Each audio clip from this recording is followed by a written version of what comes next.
안녕하세요. 저는 평범하게 살아온 60대 남성입니다. 아내와는 28살 때 결혼을 한 뒤 아들 하나 딸 하나 낳았습니다. 둘 다 잘 커준 것만으로도 너무 다행이라 생각합니다.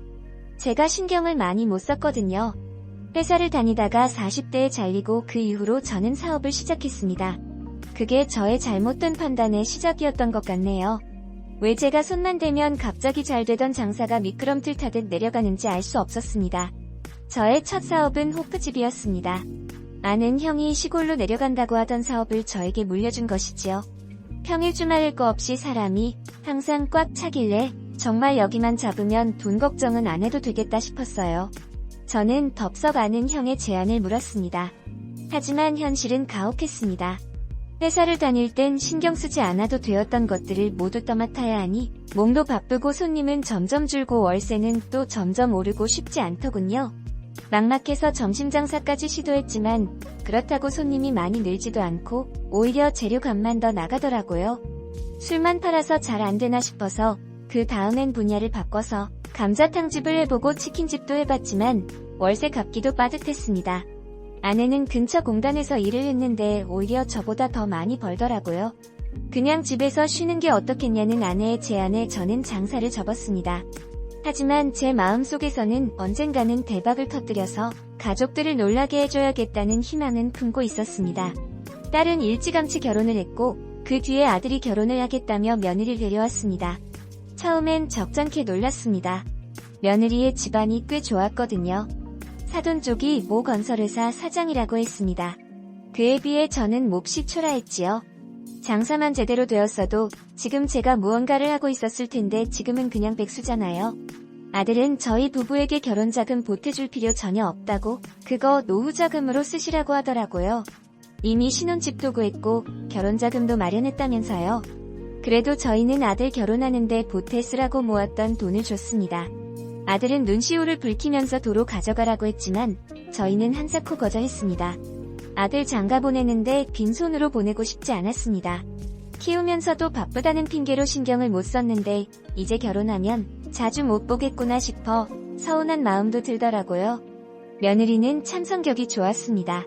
집안 행사가 있을 때마다 꼬박꼬박 와서 일도 돕고 쉬는 날에는 같이 식사하자고 하고 연락도 자주 하더라고요. 풍족한 환경에서 자라서 그런지 구김살이 하나 없는 그런 며느리였습니다. 아내가 일을 하고 제가 집에 있었으니까 아들 부부 신혼집에 반찬을 가져다주는 일은 제가 도맡아 했습니다. 갈 때마다 며느리는 차와 간식을 대접해주면서 반갑게 맞아주더라고요. 처음엔 조금 어색했는데 자주 만나다 보니 어느새 친해졌는지 며느리가 편해졌습니다. 언제 한 번은 며느리가 집에 없어서 밖에서 기다렸더니 며느리가 뒤늦게 와서 놀라며 앞으로는 빈집에 와서 계시라고 비밀번호를 알려주었습니다.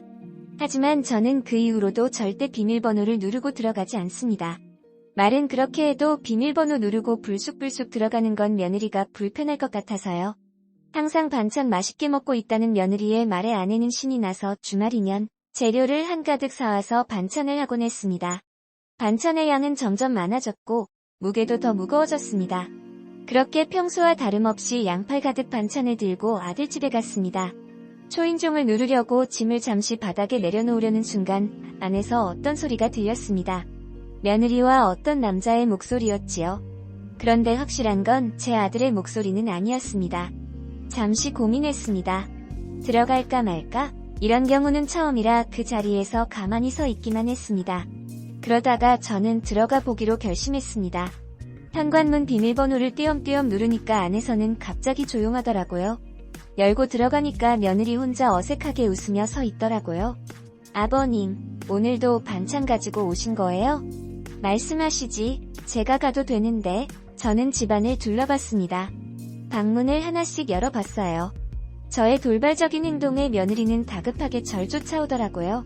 무슨 일 있냐며 물어보는데 저는 말없이 그냥 집안을 뒤졌습니다. 방 하나가 잠겨 있더라고요. 안에서 잠겨 있었습니다. 쾅쾅 두드렸습니다. 며느리는 저에게 그만하라며 사정했고요. 이 방 열쇠 어딨어? 아버님, 제발요. 제가 다 말씀드릴게요. 며느리는 그제야 실토하더군요. 자기가 만나고 있는 사람이 있다고요. 저는 너무 당황스럽고 화가 났습니다. 결혼한 지 얼마나 됐다고 그새 다른 남자를 만나다니, 그것도 버젓이 집에 남자를 들이다니 한숨밖에 안 나오더군요. 심지어 그 사실을 아는 사람이 저뿐이라니 더 답답했습니다. 며느리는 저를 찻집에 부르더군요. 그리고 저에게 제안을 하나 했습니다. 불륜을 눈 감아주는 대신 저에게 1억을 주겠다고요. 처음에는 어이가 없었습니다. 돈 좀 이답시고 불륜까지 돈으로 입막음을 하려는 며느리가 괘씸했습니다. 저는 며느리의 얼굴을 더 이상 보고 싶지 않았습니다. 그 이후로 당분간 아들네 집에 가지 않았습니다. 그리고 며느리의 불륜을 어떻게 해야 할지 고민했습니다. 그 사이 며느리는 저에게 매일 연락을 해왔습니다. 만나서 이야기 좀 하자고 하대요. 참 저도 못났죠. 1억이 자꾸 아른거립디다. 그 돈이면 새로 사업을 해도 할 수 있을 거고 하다못해 노후자금으로도 쓸 수 있으니까요. 돈 앞에서 저도 이렇게 흔들릴 줄은 몰랐습니다. 아들에게는 정말 못할 짓입니다. 하지만 당장 돈이 궁한 제 입장에서는 며느리의 제안이 솔깃할 수밖에 없었습니다. 저는 며느리를 찾아가 말했습니다. 그놈이랑 헤어진다고 약속하면 이번 한 번은 눈을 감아주겠다고요. 며느리는 감사하다며 저에게 흰 봉투를 꺼내줬습니다. 며느리와 저 둘만의 비밀이 생긴 것이지요. 아내와 아들이 알면 정말 뒤집어질 만한 일이라 저도 차마 며느리의 불륜을 말할 용기가 나지 않더라고요. 그렇게 며느리의 불륜은 알아서 잘 마무리하길 바라며 저는 기다리는 쪽을 택했습니다. 그런데 궁금하더라고요. 며느리가 만나는 그놈이 대체 뭐하는 놈인지에 대해서요. 그때 방문 열쇠를 가져오게 해서 열 걸 그랬나 봅니다. 저는 며느리의 집에서 나와 걷던 중에 깨달았습니다.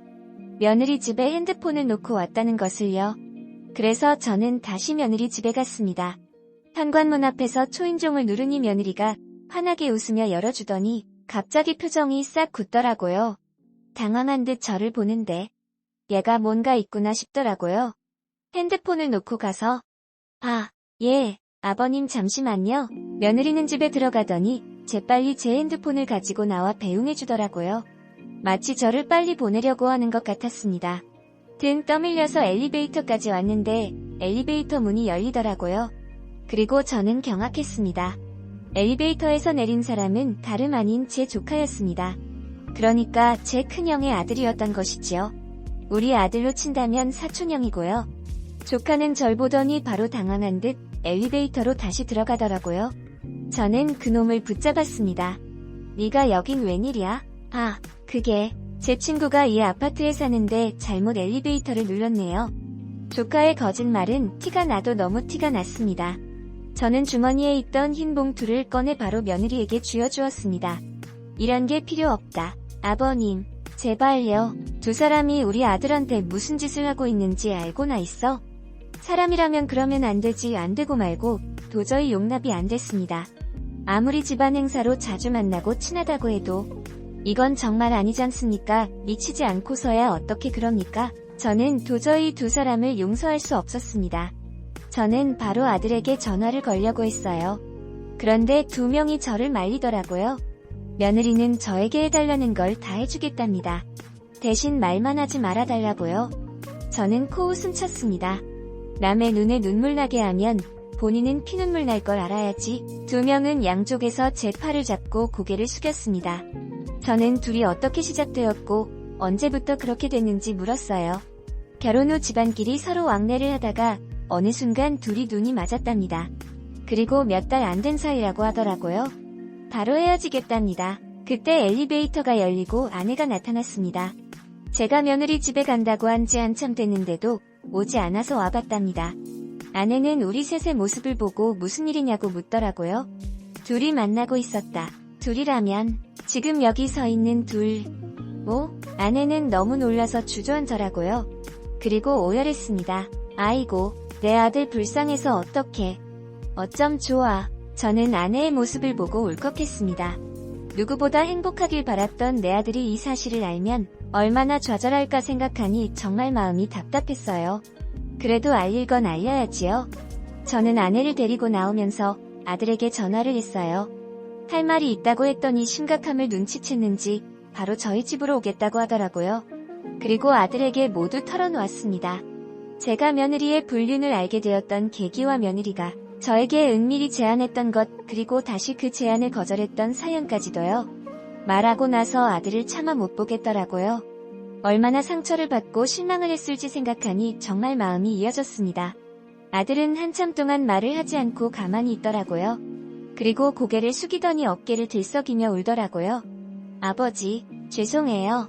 네가 뭐가 죄송하냐? 잘 살 거라고 분명 약속드렸는데.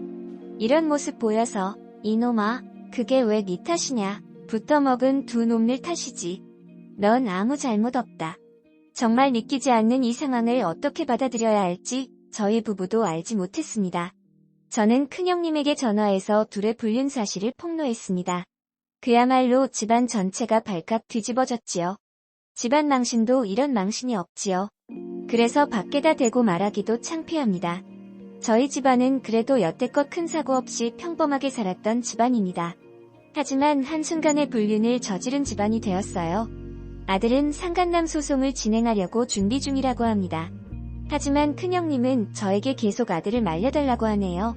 하지만 이번만큼은 우리 아들의 편을 들어주려고 합니다. 누구보다 피해를 본 건 우리 아들이니까요. 그래서 집안에서 큰형님과 대판 싸우기도 했습니다. 아무리 그래도 불륜을 한 아들을 감싸주는 건 문제가 있는 거 아니겠습니까? 저는 반드시 불륜한 놈들을 처벌할 거라고 말했더니 큰형님은 다신 보지 말자고 하더라고요. 저도 그냥 인연 끊고 살자고 했습니다. 아들은 이혼 후 저희 집에 다시 들어와서 살기로 했습니다. 상처받은 마음이 회복되기 어렵겠지만 그래도 우리가 최선을 다해서 이겨낼 것입니다.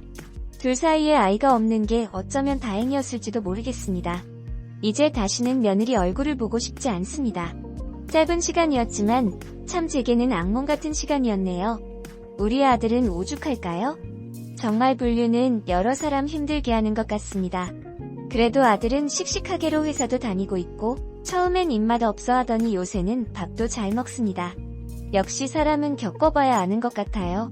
처음에는 그렇게 상냥하고 부침성 있던 며느리가 뒤에서는 그런 추악한 짓을 하는지 누가 알았겠습니까? 처음에는 제가 차라리 몰랐다면 좋았을 걸 생각해도 했지만 그랬다면 며느리의 더러운 짓은 날로 더 심해졌겠죠. 저는 아들을 그 여자에게서 떨어뜨린 거 후회 안 합니다. 불륜은 정말 주변 사람을 2번 죽이는 일입니다. 안녕하세요. 저는 평범하게 살아온